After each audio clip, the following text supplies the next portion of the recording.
5 days away from being husband and wife, no more time wasted. Slowly, his eyelids fluttered, and when they opened and he looked at me, I saw nothing but lust in his eyes. Oh, no. I shook my head and giggled. We have to get ready for church. Come on, Tiff. He pulled me close. One last time before you cut me off, he said, referring to the fact that I told him I was going back to my place right after church. Don't be so dramatic. I scooted out of the bed, then strutted across the Berber carpet. Not that I wanted to trouble the waters. No, I'd had enough sex with my fiancé to last me more than a while. But I was still a girl, and I wanted my guy to want me. I'm not cutting you off, I said, when I got halfway across the room. I'm just trying to make our wedding night more special. He propped himself up on his elbow and drank me in with his eyes. Every night, every morning, every noon is special when I'm with you. Dang. That was just another reason to love him, because not only did he show me how much he loved me, he told me all the time. Why can't we just keep this going? Damon said with a tinge of begging in his tone. Why can't I make love to you every day and every night until we say I do?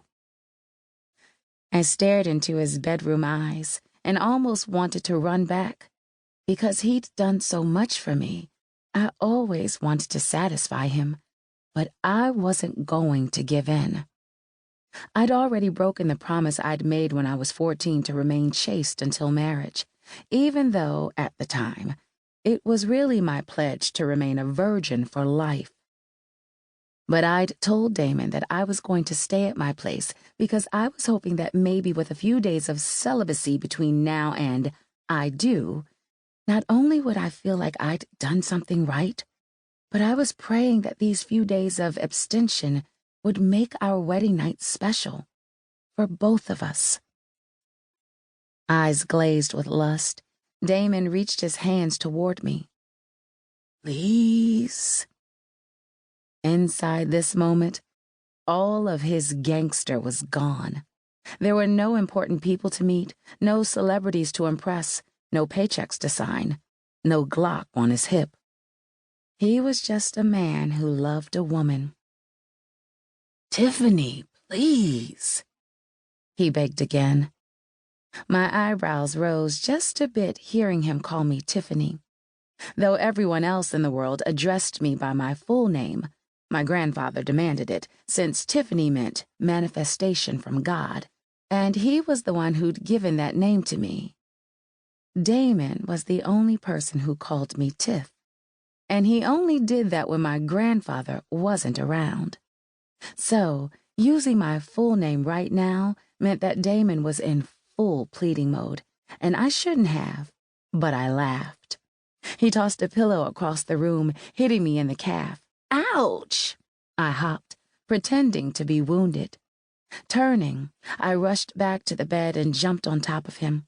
He wrestled until he was on top, pinning my hands above my head. Then, with the gentleness of a gentle man, he kissed my forehead, then my eyelids, then my neck. I love you, he said, his tone thick with a desire that I knew was only for me. It was an instant fever, the way his words heated my skin.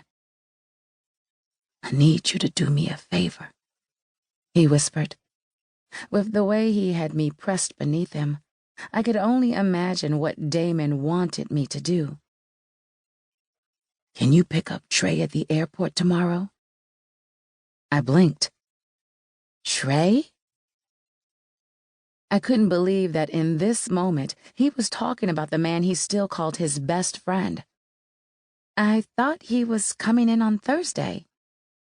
Change of plans. He's coming in early to see his grandmother. This will be the first time he's seen her in 7 years. You know what I'm saying. And he wants to spend some time with her. I'd met Miss Irene